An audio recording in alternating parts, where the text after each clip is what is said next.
പൂഷന്നേകർഷേയമസൂര്യ പ്രാജാപത്യ വ്യൂഹരശ്മീൻ സമൂഹതേജൂയത്തെ രൂപം കല്യാണതമം തത്തേ പശ്യാമി യോസാവസൗ പുരുഷ സോഹമസ്മി.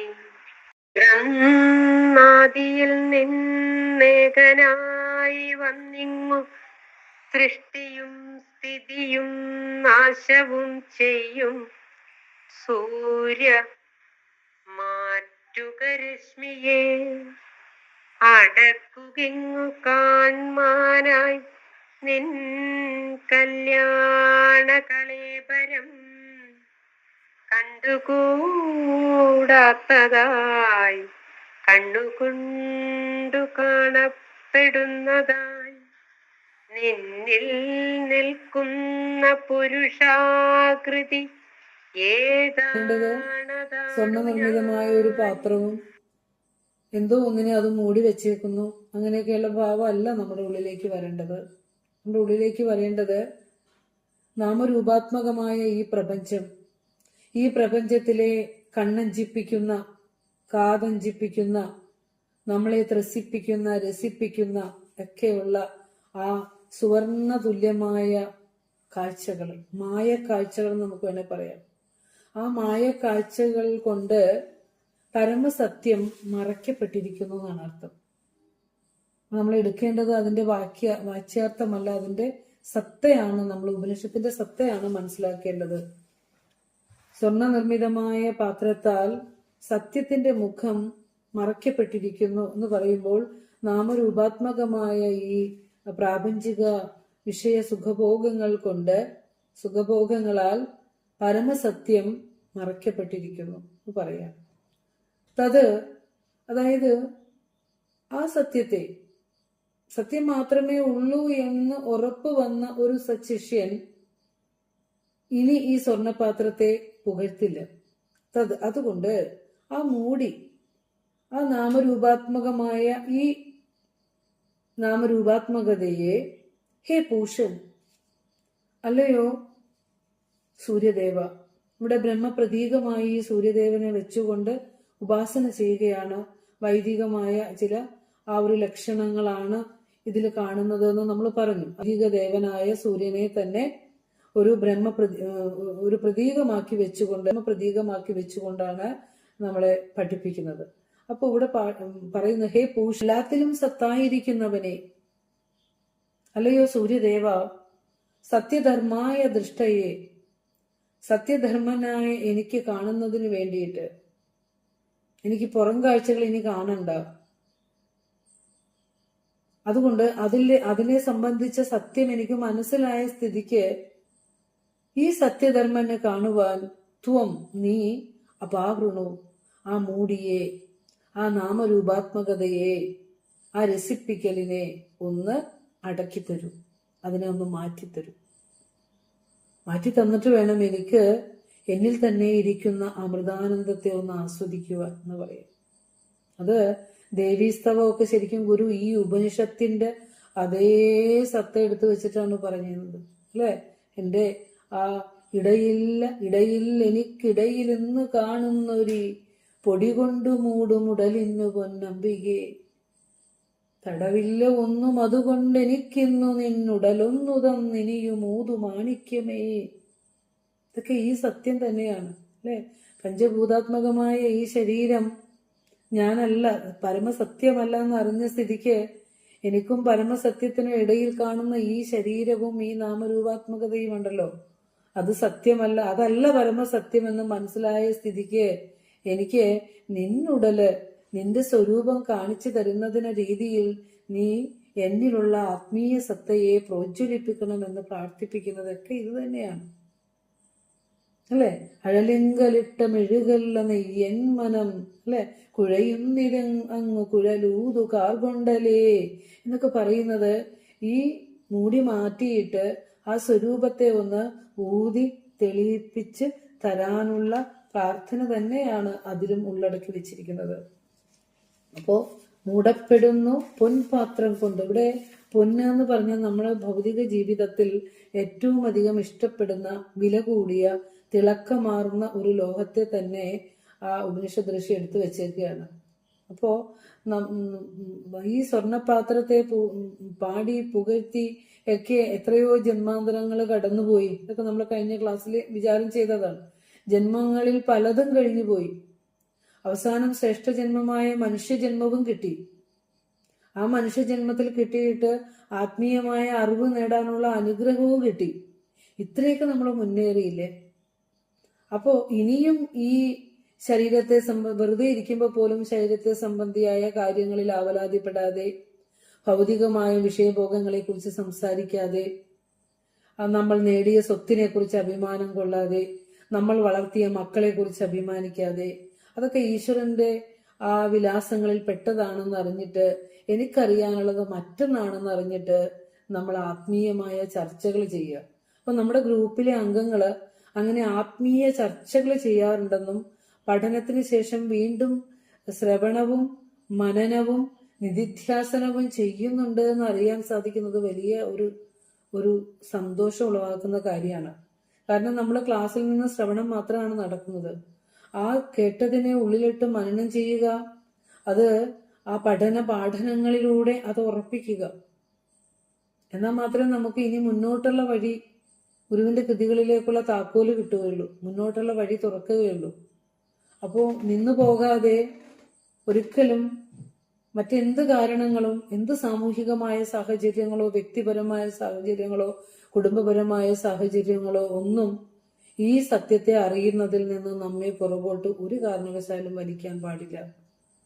ആ ഒരു പ്രാർത്ഥന ഭഗവാനോട്, ഗുരുവിനോട് തന്നെ മുന്നോട്ട് വയ്ക്കാൻ നോക്കും. അതായത് നമ്മുടെ പരിമിതികൾക്കപ്പുറമുള്ള, അതുകൊണ്ട് നമ്മുടെ ഇന്ദ്രിയങ്ങൾ കൊണ്ടോ ബുദ്ധി കൊണ്ടോ മനസ്സുകൊണ്ടോ ഒന്നും അറിയാനാവാത്ത ആ പരമസത്യത്തെ നമ്മളിലേക്ക് എത്തിക്കുന്നതിന്, നമ്മൾക്ക് ലഭിക്കുന്നതിന് ആ സത്യത്തിന്റെ തന്നെ അനുഗ്രഹം വേണം എന്ന് എത്രയോ പ്രാവശ്യം നമ്മൾ പറഞ്ഞിട്ടുണ്ട്. ആ ജഗദീശ്വരൻ തന്നെ നമ്മളിൽ ഇരുന്ന് പ്രകാശിക്കുന്ന ആ ചൈതന്യത്തിന്റെ തന്നെ അനുഗ്രഹം വേണമെന്ന് ആഗ്രഹിച്ചുകൊണ്ടുള്ള ഒരു പ്രാർത്ഥന കൂടിയാണിത്. നീയാണ് തുറക്കേണ്ടത്, ഞാനല്ല. അവിടെയും നിനക്കാണ് എന്നെ ആ പരമസത്യത്തിലേക്ക് അടുപ്പിക്കുന്നതിന് നീ കനിഞ്ഞാലേ സാധ്യമാകുകയുള്ളൂ എന്നാണ് ഉപനിഷദ് ഋഷി നമ്മളെ പഠിപ്പിക്കുന്നത്. അതുകൊണ്ട് തന്നെയാണ് നമ്മൾ കഴിഞ്ഞ ക്ലാസ്സിൽ പറഞ്ഞു, ഗുരുദേവന്റെ പല കൃതികളിലൂടെയും നമ്മൾ സഞ്ചരിക്കുമ്പോൾ ഗുരു പറയുന്നുണ്ട്, ഇടയ്ക്ക് ചിജ്ജട ചിന്തനമൊക്കെ പറയുമ്പോൾ, ഇടണേ ഇരു കൺമുന എന്നിലതിന് അടിയൻ അഭിലാഷമും ആപതിയേ.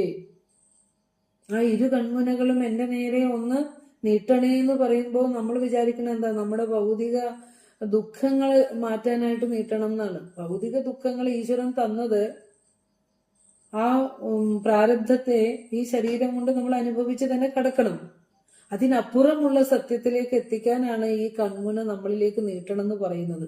ഇനിയൊരു പ്രാരബ്ധം നമ്മളിൽ ഉണ്ടാവരുത്, ഇനിയൊരു കർമ്മസഞ്ചയവുമായി വരാനിടയാവരുത്. വന്നാൽ തന്നെ ഭഗവാനെ അങ്ങയെ പ്രാർത്ഥിക്കാനും അറിയാനുമുള്ളതായിരിക്കണം ആ ജന്മം എന്നൊക്കെ ഒരു പ്രാർത്ഥന ഇവിടെയുണ്ട്. അതുകൊണ്ട് അതാണ് പറയണത്, മേൽ സദ്ഗതി വരുവാൻ ഇതിനെ ഭജിച്ചിടേണം.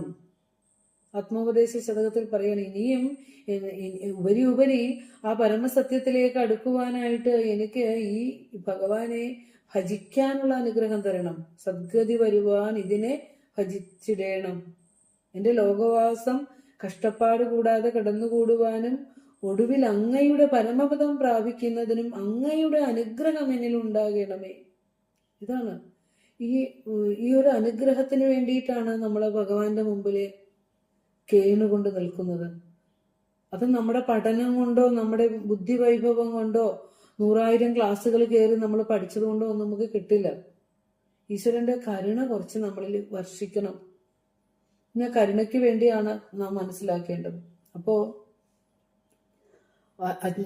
അജ്ഞാതമായ സത്യത്തെ, വാക്കുകൾ കൊണ്ട് പറയാനാവാത്ത സത്യത്തെ പറഞ്ഞ് മനസ്സിലാക്കുകയല്ല ഋഷി ചെയ്യുന്നത്. ആ വാക്കുകൾ സത്യത്തെ മൂടി വെച്ചിരിക്കുന്ന ഒരു ചെപ്പാണ്, ഒരു കവർ മാത്രമാണ്, ഒരു പുറംമൂടി മാത്രമാണെന്നാണ് പറഞ്ഞു വരുന്നത്. ഇത്രയും പറഞ്ഞ വാക്കുകളെല്ലാം ആ സത്യത്തിലേക്ക് എത്താനുള്ള ആ വഴികൾ മാത്രമാണ്. സത്യത്തിലേക്ക് നമ്മൾ ഇപ്പോഴും എത്തിയിട്ടില്ല. പുറംമൂടി മാത്രമാണ് നമ്മൾ പഠിച്ചുകൊണ്ടിരിക്കുന്നത്. അപ്പോ ഈ പ്രത്യക്ഷത്തിൽ, ഈ പ്രപഞ്ചത്തിൽ കാണുന്ന ഭൗതിക സുഖഭോഗ വസ്തുക്കളിൽ ഒന്നൊന്നായി നമ്മൾ അഭിരമിക്കുമ്പോൾ ഒരിക്കലും നമ്മൾ അതിന് പിന്നിലുള്ള സത്യത്തെ തിരയണമെന്ന് വിചാരിക്കുന്നവര് അപൂർവങ്ങളിൽ അപൂർവങ്ങളായ വളരെ കുറച്ച് പേര് മാത്രമേ ഉള്ളൂ. അതുകൊണ്ടാണ് ഇപ്പോൾ ഇതുപോലെയുള്ള മീറ്റുകളിലൊക്കെ ഇത്രയും അംഗസംഖ്യയായിട്ട് കുറയുന്നത്, അല്ലേ? 55 പേരോളമൊക്കെ ആയിട്ട് കുറയുന്നുണ്ട്. എത്രയോ ഈ ലോകത്ത് എത്ര കോടിക്കണക്കിന് മനുഷ്യരുണ്ട്, അല്ലെ? എന്തുകൊണ്ടാണ് എല്ലാവരും ഈ സത്യം തിരയാത്തത്? അതായത് ഈ ഭൗതികതയ്ക്ക് അപ്പുറം ഒരു സത്യമുണ്ടെന്ന് ചിന്തിക്കാനോ അതിനനുസരിച്ച് നീങ്ങാനോ വിദ്യാസമ്പന്നരായ ആളുകൾക്ക് പോലും അറിവില്ല എന്നുള്ളത് കൊണ്ട് തന്നെയാണ്. അപ്പോൾ കാരണം അവർ ഈ പ്രപഞ്ചത്തിന്റെ ആകർഷണീയതയിൽ പെട്ടിരിക്കുന്നവരാണ്. എത്ര വിദ്യാസമ്പന്നരായ ആളുകൾക്കും ഒരു വിദ്യാഭ്യാസം ഇല്ലാത്ത ആളായിരിക്കും ചിലപ്പോ വലിയ ദാർശനികമായ തലത്തിലേക്ക് പഠിച്ചുയരുന്നത്. അവിടെയൊക്കെയാണ് ഈശ്വരന്റെ ഒരു കരുണ വർഷിക്കുന്നത് കൊണ്ടാണ്. അപ്പോ സ്വർണ്ണച്ചെപ്പിനെ പാടി പുകഴ്ത്തി പോയാൽ, ആ മിനുമിനുപ്പിൽ മയങ്ങിപ്പോയാൽ നമുക്ക് അതിന് പിന്നിലുള്ള സത്യത്തെ അറിയുവാൻ സാധ്യമല്ല എന്ന് പറയുന്നത്. ഇവിടെ പ്രാർത്ഥിക്കുന്നത് പൂഷനോടാണ്. പൂഷൻ എന്ന് പറഞ്ഞാൽ സർവ്വതിനെയും പുഷ്ടിപ്പെടുത്തുന്നവൻ, സർവ്വതിലും സത്തായിരിക്കുന്നവൻ. അതായത് വേദങ്ങളിലെ ദേവനാണ് പൂഷാവ്. സൂര്യദേവനെയാണ് പൂഷാവ് എന്ന് വിളിക്കുന്നത്. വൈദിക ഭാഷയാണ് പ്രാർത്ഥിക്കുന്നത് പരബ്രഹ്മ സ്വരൂപനായ പൂഷാവിനോട് തന്നെയാണ്. അല്ലയോ പൂഷാവേ, നീ നിന്റെ നാമരൂപാത്മകമായ ആ മൂടുപടത്തെ ഒഴിച്ചു മാറ്റിയിട്ട് യഥാർത്ഥമായ സത്യം, നാമരൂപരഹിതമായ ആ സത്യത്തെ, ആ ബോധത്തെ എനിക്കൊന്ന് കാട്ടിത്തരണം എന്നാണ് പ്രാർത്ഥിക്കുന്നത്. അപ്പോ ഇവിടെ വേണമെങ്കിൽ നമുക്ക് പറയാം, പൊൻപാത്രം മായയുടെ ആവരണ ശക്തിയാണെന്ന് പറയാം. ഈ പ്രപഞ്ചമായിരിക്കുന്നത് ബ്രഹ്മശക്തിയാണെങ്കിൽ ആ ശക്തിക്ക് 2 ശക്തിവിശേഷങ്ങളുണ്ട്, ആവരണ ശക്തിയും വിക്ഷേപ ശക്തിയും. ആവരണം സ്വരൂപത്തെ മൂടിയിരിക്കുന്നു, വിക്ഷേപം ആ സ്വരൂപത്തെ മൂടിക്കൊണ്ട് ആ സത്യമല്ലാത്തതിനെ, ഈ പ്രപഞ്ചത്തെ കാട്ടി അതിനെ സത്യമെന്ന് നമ്മളെ ഭ്രമിപ്പിക്കുന്ന ശക്തിയാണ് വിക്ഷേപ ശക്തി എന്ന് പറയാം. അപ്പോ ഈ മൂടിപ്പാത്രത്തെ നമുക്ക് മായയുടെ ആവരണ ശക്തി എന്ന് പറയാം. ഈ ആവരണത്തെ മാറ്റിയാൽ സത്യധർമ്മന് ഒരു തടസ്സവും കൂടാതെ സത്യത്തെ അനുഭവിക്കാൻ സാധിക്കും. അപ്പോൾ ആവരണം മാറ്റാനുള്ള വഴികളാണ് നമ്മൾ ചെയ്യുന്നത്.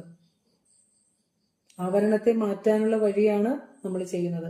അപ്പൊ സത്യധർമ്മൻ ആരാണെന്ന് കഴിഞ്ഞ ക്ലാസ് നമ്മൾ പറഞ്ഞതാണ്.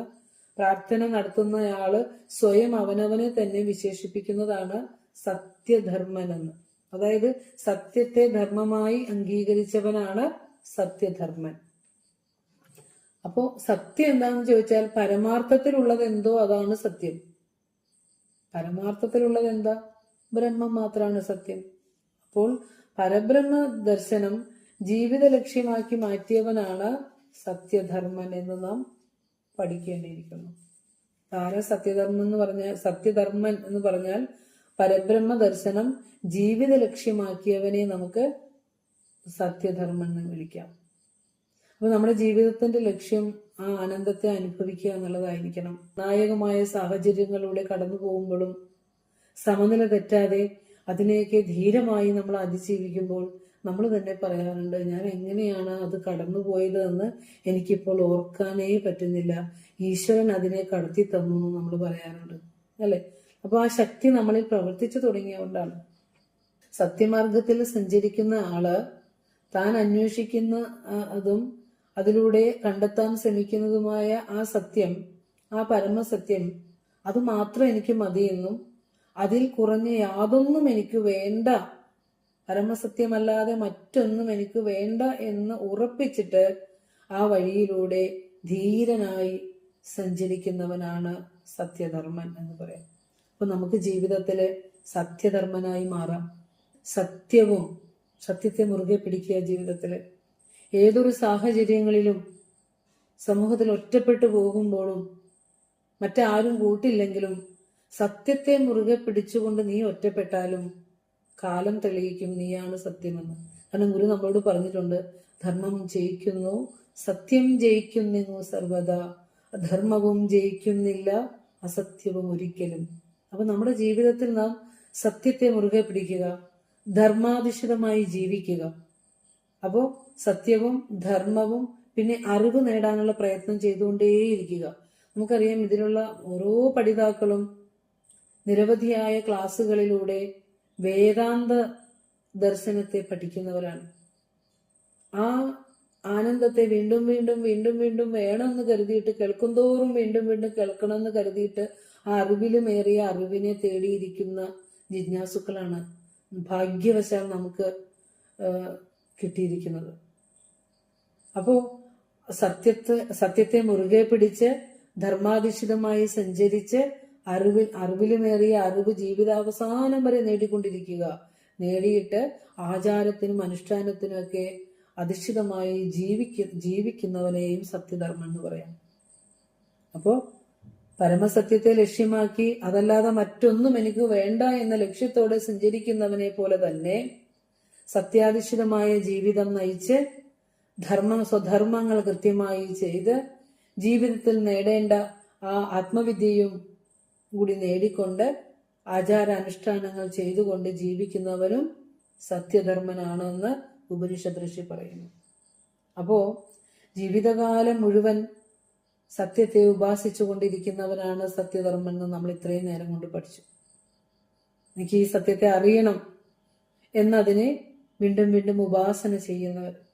അപ്പോ ബ്രഹ്മത്തിന് ഛാന്തോക്യ ഉപനിഷത്തിലെ 8ാം ഖണ്ഡത്തിലെ ബ്രഹ്മത്തിന്റെ പേര് സത്യം എന്ന മറ്റൊരു പേരും കൂടി പറയുന്നുണ്ട്. ബ്രഹ്മത്തിന്റെ പേരാണ് സത്യം എന്ന് പറയുന്നുണ്ട്. അത് ഓർത്തോളം നമ്മൾ, ബ്രഹ്മത്തിന്റെ പര്യായപദമാണ് സത്യം എന്നുള്ളത്. അതുകൊണ്ട് അത് ഉപനിഷത്ത് ഇങ്ങനെ പറയുന്നു, തസ്യ ഹവ ഏതസ്യ ബ്രഹ്മണോ നാമ സത്യമിതി. ഛാന്തോക്യ ഉപനിഷത്ത് പറയുന്നതാണ്, തസ്യ ഹ വാ ഏതസ്യ ബ്രഹ്മണോ നാമ സത്യമിതി. ഛാന്തോക്യ ഉപനിഷത്ത് 8ാം ഖണ്ഡത്തിൽ പറയുന്നതാണ്. ആ ബ്രഹ്മത്തിന്റെ പേരാണ് സത്യമെന്ന്. അതാണ് സത്യധർമ്മൻ. സത്യം ബ്രഹ്മത്തിന്റെ പര്യായപദം പറഞ്ഞു. അതുകൊണ്ട് തന്നെയാണ് നീത്താർ പെരുമയില് ഗുരു ഉപയോഗിച്ചിരിക്കുന്നു സത്യമാമറിവാർന്നുള്ള ശുദ്ധരൂപൻ എന്ന് വിളിച്ചത്. ആ പരമസത്യത്തെ സത്യമാമറിവെന്ന് വിളിച്ചത്. ദൈവദശകത്തിൽ ഗുരു വിളിച്ചു, നീ സത്യം ജ്ഞാനം ആനന്ദം എന്ന് വിളിച്ചു. അവിടെ സത്യം വന്നു അല്ലെ. അപ്പോ സത്യത്തിന്റെ പര്യായപദമാണ്, ബ്രഹ്മത്തിന്റെ പര്യായപദമാണ് സത്യം എന്ന് പറഞ്ഞു. എന്നിട്ട് പറയാണ്, തത്വം പൂഷൻ അപാവൃണു. തത്വം തത്വം അത് നീ അപാവൃണോ മാറ്റിത്തരൂ. ആ മൂടിയൊന്ന് മാറ്റിത്തരൂ നീ. പാവൃണു എന്ന് പറഞ്ഞാൽ എന്താ? നിരാവരണം കരുതു. അതിനെ ഒന്ന്, ആ ആവരണത്തെ നീ ഒന്ന് മാറ്റിത്തരൂ. തത്വം പൂഷൻ അപാവൃണു. ഇവിടെ തുറക്കുകതു നീ പൂഷൻ. ഗുരു അത് തർജ്ജമ ചെയ്തു തന്നു. തുറക്കുകതു നീ പൂഷൻ, സത്യധർമ്മന്നു കാണുവാൻ. അപ്പോ അതായത് തുറക്കുക എന്ന് പറഞ്ഞാൽ ആരാ തുറക്കണ്ടേ? നീ. അതും നീ തുറക്കൂ എന്നാ പറഞ്ഞത്. അപ്പൊ തുറന്നു കാണിക്കാൻ നമുക്കത് തുറക്കാനുള്ള അറിവില്ല. അതിന് നിന്റെ സഹായം വേണം. അതുകൊണ്ട് നീയാണത് ഇത് കൽപ്പിച്ചു വെച്ചിരിക്കുന്നത്. അതുകൊണ്ട് ആ ദയ എന്നോടൊന്ന് കാണിച്ചിട്ട് അത് നീ ഒന്ന്, ഒരു ആജ്ഞാസ്വരം അല്ല, അവിടെ ഒരു യാചനയുടെ സ്വരാണ്. അയ്യ പൂഷൻ, അല്ലയോ പരബ്രഹ്മസ്വരൂപമേ, നീ അത് തുറക്കുക. നീ അതൊന്ന് തുറന്നു കാണിക്കുക. പൊൻപാത്രത്തെ ഒന്ന്, ആ മൂടിപ്പാത്രം ഒന്ന് തുറന്നു കാണിക്കുക. ഇനി ആ പാത്രം ദൈവം തുറക്കണമെങ്കിൽ നമ്മൾ ആദ്യം ഒരു പ്രാർത്ഥന വെക്കണ്ടേ? എനിക്ക് ഈ മൂടിപ്പാത്രം തുറന്ന് അതിനപ്പുറമുള്ള സത്യത്തെ അറിയണമെന്ന് നമുക്കറിയണ്ടേ? ഈ അറിവിലുമേറിയ ഒരു അറിവുണ്ടെന്ന് നമുക്ക് അറിഞ്ഞാൽ മാത്രമല്ലേ നമുക്കത് പൂഷനോട് പ്രാർത്ഥിക്കാൻ പറ്റൂ. അറിവില്ലാത്തവരെന്ത് പ്രാർത്ഥിക്കും? എനിക്ക് ജോലി തരണേ, എനിക്ക് സൗന്ദര്യം തരണേ, എനിക്ക് സ്വത്ത് തരണേ എന്നൊക്കെ നമ്മൾ പ്രാർത്ഥിക്കുകയുള്ളൂ. കാരണം നമുക്കതേ അറിയുള്ളൂ. ഈ ഭൗതിക ജീവിതത്തിന്റെ വിഷമതകളും ദുഃഖങ്ങളും അനുഭവിക്കുമ്പോൾ നമുക്ക് അത് ചോദിക്കാനേ അറിയൂ. അതിനപ്പുറം ഒന്ന് ചോദിക്കാനുള്ള അറിവ് നമുക്കില്ല. മാത്രമല്ല അതിനപ്പുറം ആണ് പരമമായ ആനന്ദം ഇരിക്കുന്നത് എന്നുള്ള അറിവ് നമുക്കില്ല. നമ്മുടെ വിചാരം ഭൗതിക വസ്തുക്കളിലാണ് ഏറ്റവും ശ്രേഷ്ഠമായ സുഖം ഇരിക്കുന്നതെന്ന്. അതുകൊണ്ട് നമ്മൾ എന്ത് ചെയ്യും? മക്കള് സുഖമാകണം, വീട് ശാന്തമാകണം, ആരോഗ്യം വേണം, സമ്പത്ത് വേണം, നമ്മുടെ സാമൂഹിക സാഹചര്യം വേണം, നമുക്ക് ശാന്തമായി ജീവിക്കാൻ. ഇതൊക്കെ നമ്മൾ ചോദിക്കുകയുള്ളൂ. അതൊക്കെ അറിവില്ലായ്മ. നമുക്ക് അല്ലാത്തൊരു സത്യത്തെ ചോദിക്കാനുള്ള അറിവില്ല. അതുകൊണ്ടാണ് പറയുന്നത്, നീ ദൈവം അത് തുറന്നു കാണിക്കണമെങ്കിൽ, ആ സത്യത്തെ നമ്മളിൽ മുന്നിലേക്ക് പ്രകാശിപ്പിക്കണമെങ്കിൽ, നമ്മളിൽ ഇരിക്കുന്ന ചൈതന്യത്തെ ഒന്ന് പ്രോജ്വലിപ്പിക്കണമെങ്കിൽ നമ്മൾ ആദ്യം അങ്ങനെ ഒരു സത്യമുണ്ടെന്ന് അറിയണം. എന്നാലല്ലേ നമുക്ക് അതിലേക്ക് സഞ്ചരിക്കാനുള്ള വഴി തുറന്നു തരാൻ ചോദിക്കാൻ പറ്റുള്ളൂ. അപ്പോ ദൈവാനുഗ്രഹം, അതിന് നമുക്കൊരു ഗുരു വേണം മുന്നിൽ. ഇങ്ങനെ ഒരു സത്യമുണ്ടെന്ന് പറഞ്ഞു തരാൻ ഒരു ഗുരുവിനെ നമുക്ക് കിട്ടണം. ആലോചിച്ച് നോക്കൂ. ഗുരു അവതരിക്കുന്ന കാലഘട്ടം എന്ന് വെച്ചാല് അക്ഷരങ്ങൾ എഴുതാനും വായിക്കാനും പോലും അറിയില്ലാത്ത ഒരു ജനവിഭാഗത്തിന്റെ മുന്നിലേക്ക് ഉപനിഷത്ത് തന്നെ മലയാളത്തിലേക്ക് തർജ്ജമ ചെയ്ത് ഗുരു നമുക്ക് തരികയാണ്. അതുകൊണ്ടാണ് പറഞ്ഞത്, അത് തുറക്കണമെങ്കിൽ, അങ്ങനെ ഒരു വഴിയുണ്ടെന്ന് അറിയണമെങ്കിൽ ഒരു ഗുരു നമ്മുടെ മുന്നിലേക്ക് വരണം. ഒരു ഗുരുവിനെ നമുക്ക് കിട്ടണം. വിവേക ചൂടാമണിയിലൊക്കെ ശരിക്കും ആചാര്യസ്വാമികള് ഒരു ഗുരു എങ്ങനെയാണ്, ഗുരുവിന്റെ തത്വം എന്തെന്നും, എങ്ങനെയാണ് ഗുരു ശിഷ്യന്മാരെ അനുഗ്രഹിക്കുന്നതെന്നും, ഒരു ശിഷ്യൻ എങ്ങനെയാണ് ഗുരുവിനോട് പ്രാർത്ഥിക്കേണ്ടതെന്നും ഒക്കെ നിരവധിയായ ശ്ലോകങ്ങളിലൂടെ പറഞ്ഞു തരുന്നുണ്ട്.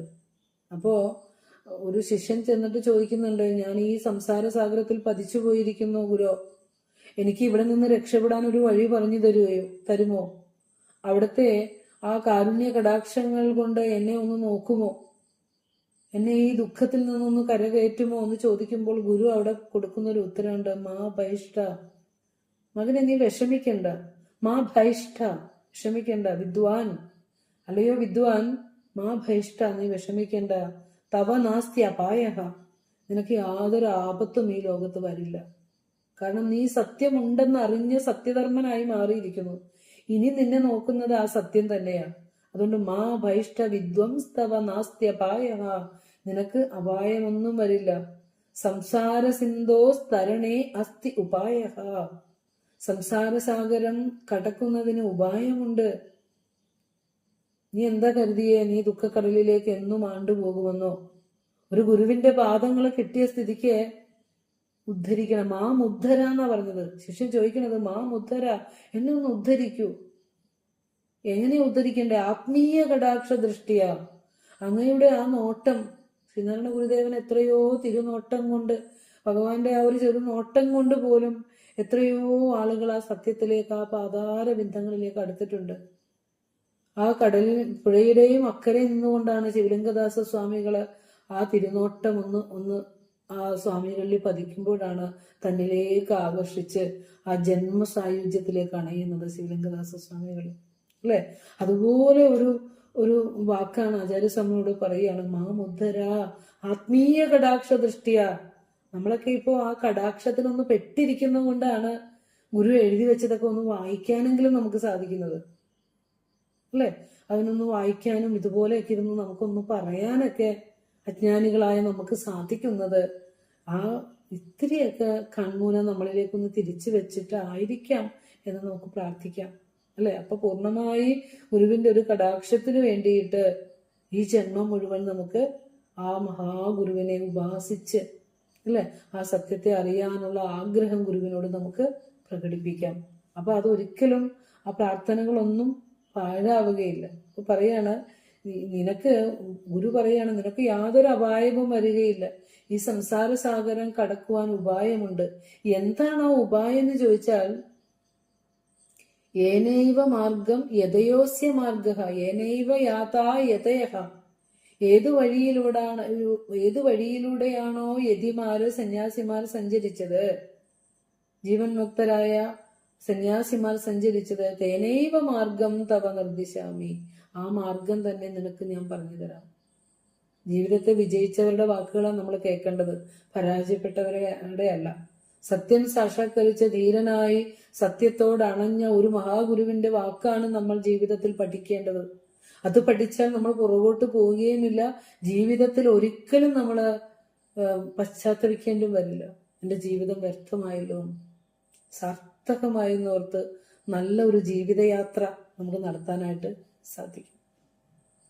അപ്പോൾ ഇവിടെ പറയുകയാണ്, ഇവിടെ ആ ഒരു ഗുരു ഉണ്ടായിരിക്കണം. നമുക്ക് ആ സത്യമുണ്ടെന്ന് നമ്മൾ അറിയണമെങ്കിൽ നമ്മൾക്കൊരു ഗുരു ഉണ്ടായിരിക്കണം.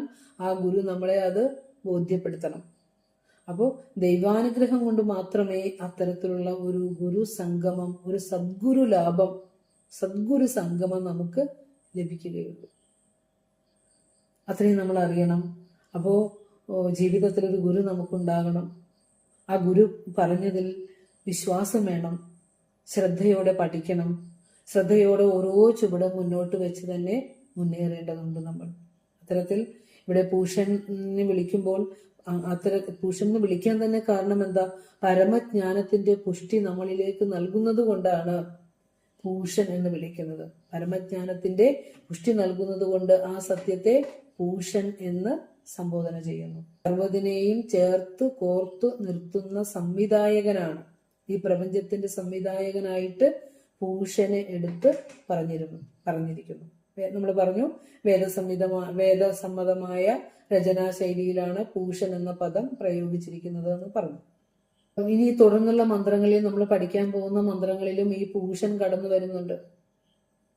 ആദിത്യ പുരുഷനെ ബ്രഹ്മമായിട്ട് ഉപാസിക്കണമെന്ന് ഈശാവാസ്യ ഉപനിഷത്ത് മാത്രമല്ല, ബൃഹദാരണ്യക ഉപനിഷത്തും കൗശീതകി ഉപനിഷത്തിലുമൊക്കെ ആദിത്യ പുരുഷനെ ബ്രഹ്മമായിട്ട് ഉപാസിക്കണമെന്ന് വ്യക്തമാക്കുന്നുണ്ട്. ഏതൊക്കെയാണ്? ബൃഹദാരണ്യകത്തിലും കൗശീതകി ഉപനിഷത്തിലും ഒക്കെ ആദിത്യ പുരുഷനെ ബ്രഹ്മമായി ഉപാസിക്കണമെന്ന് പറയുന്നുണ്ട്.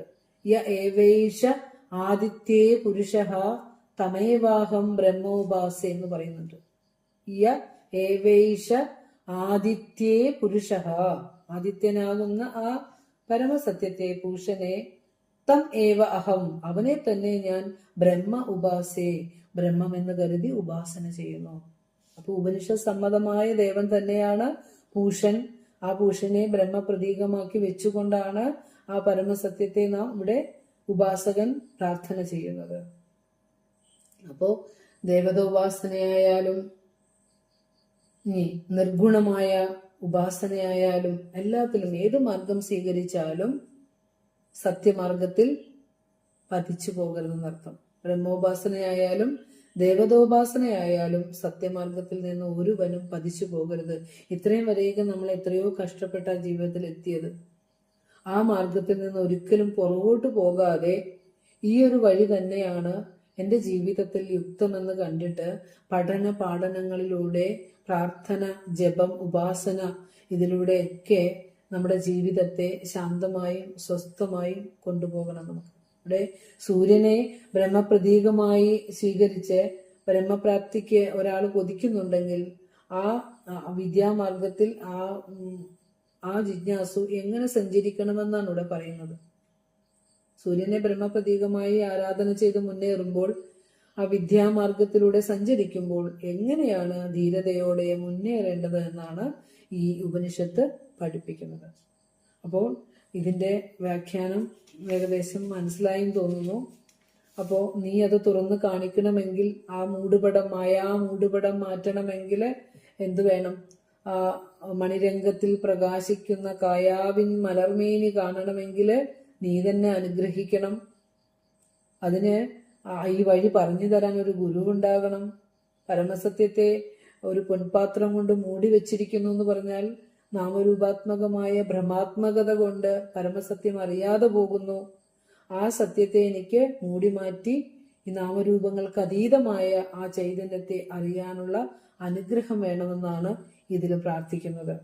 അപ്പോൾ 15ാമത്തെ മന്ത്രത്തിന്റെ വ്യാഖ്യാനം അങ്ങനെ പോകുന്നു. ഇനി അടുത്ത മന്ത്രം എടുത്തോളൂ എല്ലാവരും.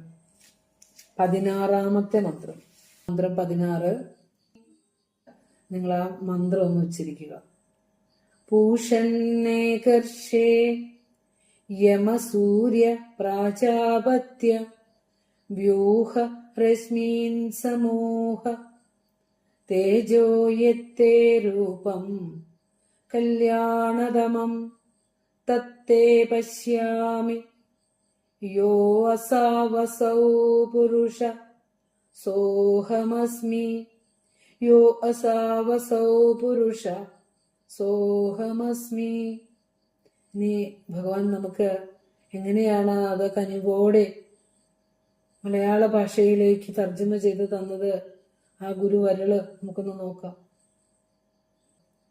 പിറന്നാദിയിൽ നിന്നേകനായി വന്നിങ്ങു സൃഷ്ടിയും സ്ഥിതിയും നാശവും ചെയ്യും സൂര്യ മാറ്റുക രശ്മിയെ. അവിടെ സൂര്യ സംബോധനയാണ് കേട്ടോ. അവിടെ ഒരു ഇച്ചിരി ചൊല്ലുമ്പോൾ ഒരു ഇത്തിരി ഒന്ന് നിർത്തിയാൽ അവിടെ ഒരു ആശയം വിട്ടുപോകുന്നില്ല. സൂര്യ മാറ്റുക രശ്മി, സൂര്യ മാറ്റുക രശ്മിയെ. പിറന്നതിയിൽ നിന്നേകനായി വന്നിങ്ങു സൃഷ്ടിയും സ്ഥിതിയും നാശവും ചെയ്യും സൂര്യ മാറ്റുക രശ്മിയെ. അടക്കുകിങ്ങു കാൺമാനായി നിൻ കല്യാണകളേബരം കണ്ടുകൂടാത്തതായി കണ്ണുകൊണ്ടു കാണപ്പെടുന്നതായി നിന്നിൽ നിൽക്കുന്ന പുരുഷാകൃതിയെ താണു ഞാൻ. മനോഹരമായ ഭാഷയാ ഗുരുവിന്റെ അല്ലേ. എത്ര ചൈതന്യം ഉണ്ടെന്ന് നോക്കൂ ആ വാക്കുകളിലൂടെ കടന്നു പോകുമ്പോൾ. നമ്മളൊക്കെ ഒരുപക്ഷെ നമ്മളെയൊക്കെ ഈശ്വരനിലേക്ക് വലിച്ചടിപ്പിക്കുന്ന മോഹാകുലരാം ഞങ്ങളെ അങ്ങയുടെ അടിപ്പൂ സ്നേഹാത്മകമാം പാശം അതിൽ കെട്ടിയിഴപ്പൂ സദ്ഗുരു.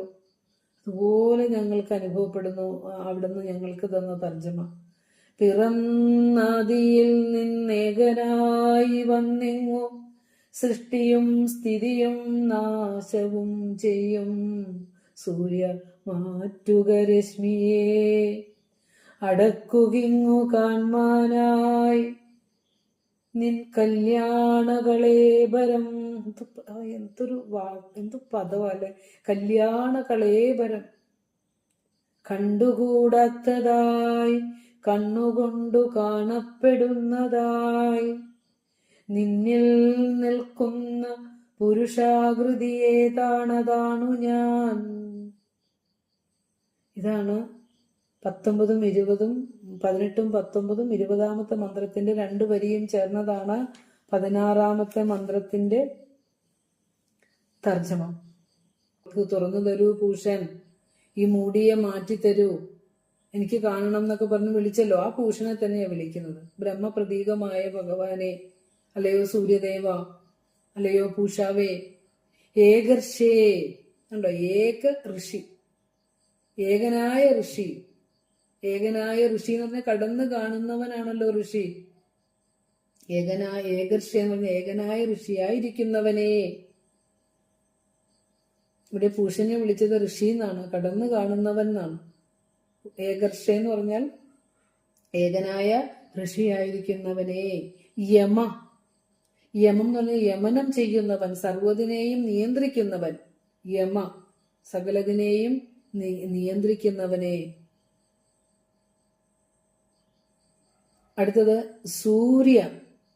സൂര്യ എന്നുള്ള പദത്തിന് അല്ലയോ സൂര്യ എന്ന് പൂഷനെ ഒന്നുകൂടെ സംബോധന ചെയ്യുന്നതോടൊപ്പം തന്നെ ഈ സൂര്യ എന്ന പദത്തിന് സർവരസങ്ങളെയും എല്ലാത്തിലും ഉള്ളടങ്ങിയിരിക്കുന്ന സത്തയെ തന്നിലേക്ക് ആകർഷിച്ചെടുക്കുന്നവനാണ്. നമ്മൾ എന്തിൽ നിന്നാണോ വന്നത്, ഏതു സത്തയുമായാണോ നമ്മൾ, ഈ ചൈതന്യവുമായാണോ നമ്മൾ വന്നത്, ആ ചൈതന്യത്തെ തിരിച്ചങ്ങോട്ട് എടുക്കുന്ന സത്തയെയാണ് നമ്മൾ സൂര്യൻ എന്ന് പറയും. സർവ രസങ്ങളെയും, അത് മനുഷ്യനിലാവുമ്പോൾ ജീവനും മറ്റ് വൃഷലതാദികളിലാകുമ്പോൾ അതിന്റെ രസത്തെയും, അതാണ് പറഞ്ഞത്, സർവരസത്തെയും പ്രാണനെയും രസത്തെയും എല്ലാം തിരിച്ച് ഇങ്ങനെ ആകർഷിച്ചെടുക്കുന്നവൻ എന്നുള്ള അർത്ഥമാണ് സൂര്യ എന്നുള്ള പദത്തിന് കൊടുത്തിരിക്കുന്നത്. അല്ലയോ സൂര്യ, സർവരസത്തെയും തന്നിലേക്ക് ആകർഷിച്ചെടുക്കുന്നവനെ. പ്രാജാപത്യ, നമ്മൾ ദേവീപ്രണാമ ദേവീഷ്ടകം പഠിച്ചപ്പോ പ്രജാപതിയെ കുറിച്ചൊക്കെ പഠിച്ചതാണ് അല്ലെ.